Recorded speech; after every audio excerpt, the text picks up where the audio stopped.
Okay, now we'll talk about the accommodation reflex.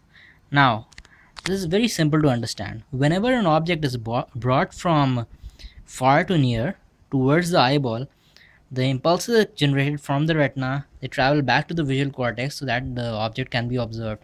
Now, what happens over here is whenever an object is brought towards the eyeball, the image in the visual cortex becomes blurred. Now, the visual cortex detects it and sends signals back towards something called the accommodation center of the midbrain. Now, this little star, which I've drawn over here, is the accommodation center of the midbrain. Remember, it is not the pretectal nuclei, which are somewhere over here. This is not part of the pretectum. Okay, this is a separate thing. Accommodation center. Now, this accommodation center sends impulses to both the nuclei of the oculomotor nerve on both sides, the motor nucleus and the Edinger-Westphal nucleus on both sides, like this.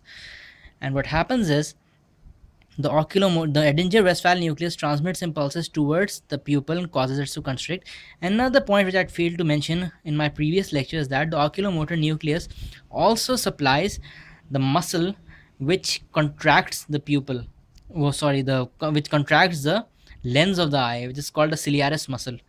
So what happens is the pupil constricts and so does the lens, which becomes thickened so that the object can be observed more clearly. The image can be focused on the retina more clearly. And another thing which happens is the main motor nucleus of the oculomotor nerve, which gets stimulated, it sends impulses towards the medial rectus muscle over here. This is the medial rectus.